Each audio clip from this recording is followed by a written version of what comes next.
When you're fresh on your guitar playing journey, it can be an exciting and even rewarding experience. Like say if you learned 4 chords, for example, and those happen to be 4 chords that can play you hundreds of songs. But one of the main challenges that you run into is being able to smoothly pivot between those chords. Now the good news is that's an extremely common problem. I would say 100% of guitar players that are starting out learning how to play are gonna run into that, which is just par for the course because learning guitar can include physical movements that you may not currently be used to.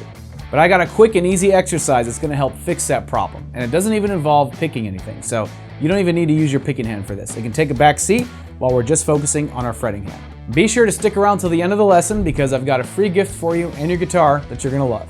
So the exercise is really simple. You can almost think of them like pull-ups for your fingers. Here's what we're gonna do. We're gonna take our first finger starting on the 5th fret of the high E string, and then we're gonna take our second finger, put it on the 6th fret, third finger on the 7th fret, and our pinky here on the 8th fret. So it's just coordinating this nice, single file sort of positioning with our fingers. And here's what we're gonna be doing. We're gonna take one finger at a time, starting with our first finger, and we're just gonna try and bring it over the fretboard, right? We're gonna kind of extend it a little bit, almost like we're just reaching beyond the horizon of our fretboard, right? And you're gonna do this 10 to 15 times per finger. One thing you want to make sure of before you even get started with this exercise is where your thumb is placed on the back of the neck. It's got to be right on the middle or like slightly above the middle. What you don't want to have is a hitchhiker thumb or like a grabby thumb for this exercise in particular, because what that kind of encourages your palm to do is to be right up against the back of the neck. We don't want that. We want to have enough space between our palm and the guitar because we want to keep a range of motion. And when you're doing this exercise, you don't want to swing your arm, right? You want to focus on just your fingers making the movements, right? I promise I'm not flicking you off. This is just how it looks. Keep that in mind, please. And then, so especially once you reach your 3rd and 4th fingers. So here's what I want you to keep in mind. You don't want to overextend, right? You want to aim for going over the fretboard, but as you know, especially with your 3rd finger and your 4th finger, it's going to be really difficult compared to the first two. The first two kind of have a little bit better range. So it's okay if you can't go all the way over. Just shoot for the moon with this one.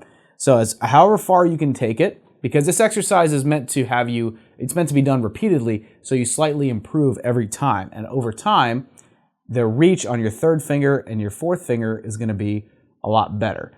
So with my pinky, the way my hand is weirdly jointed, I kind of have to swing my arm just a little bit, but what I'm trying to do is minimize and just like, it's like I'm Jedi mind willing my fingers to act independently.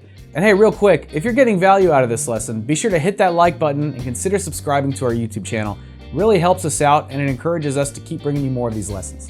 All right, now back to business, because that's gonna be the key, that's the problem that you're trying to address to fix your issue with pivoting chords. Because a lot of times when we're changing chords in the beginning, what we'll do is we'll work really hard to get one chord, and we're like, okay, we got it. Then when we have to move on to another chord, it's like we'll detach our hand, and then we'll just kind of drop it in one finger at a time as we're scrambling mentally, to make sure we're landing in the right place and all that stuff. But you want to have more dexterity and more acrobatic ability in your fingers. You want them essentially to work faster because you want to go from, chord to chord faster. So this exercise is meant to build independence in your fingers. You want to be able to, like I said, Jedi mind will each individual finger to make a movement. And it's okay if because naturally, like for example, right here with my 3rd finger, as I'm bringing that down, it's slightly bringing the other fingers with it, just a little bit, which is okay, right? As long as the primary movement that I'm trying to accomplish here is happening. So it's like my brain is telling my fingers to do it, and it's doing it. So that's essentially the habit that you want to build, and that's what this exercise helps you out with. Now, if starting on the high E string is particularly difficult for whatever reason, as far as trying to reach as far as you can, let's say you can't reach further than that for some reason, you can bring this up to like the B or the G string and then try to reach it over. That actually makes it a little bit easier, even for your 3rd and 4th fingers, to go over the fretboard like that. So you want to do each 10 to 15 times per finger, like I said. And this is a very mindless exercise. You don't even have to think about it beyond counting and doing the motion, right? So you can be sitting there watching TV, or just sitting in your lounge or office, just doing this, right? Simple. And then over time, if you do this every day, you'll start to notice results even within a week or so, because again, that independence has built in your fingers, and you're gonna start noticing that when you're shifting chords. So as you work out this exercise every day, right, 10 to 15 per finger, so it should be pretty short, shouldn't clock you in more than a couple minutes, right? What this is gonna do is it's gonna address the very thing that's killing your progress with changing chords. And beyond that, being able to command independence from your fingers is just an important foundational skill with everything that you're gonna wanna play from now on. And an exercise like this is an important solution to address what's killing your progress playing guitar. Understanding those progress killers, and especially how to break through them, is super important for being able to play guitar the way you wanna play it. So if you wanna find out your specific progress killer, well, look no further, because remember that free gift I told you about? It's right here. This is that free gift I was telling you about. It's a quick survey to help you identify what your #1 guitar progress killer is, and it's gonna give you a tailor-made lesson on how to address that progress killer and never have to worry about it ever again.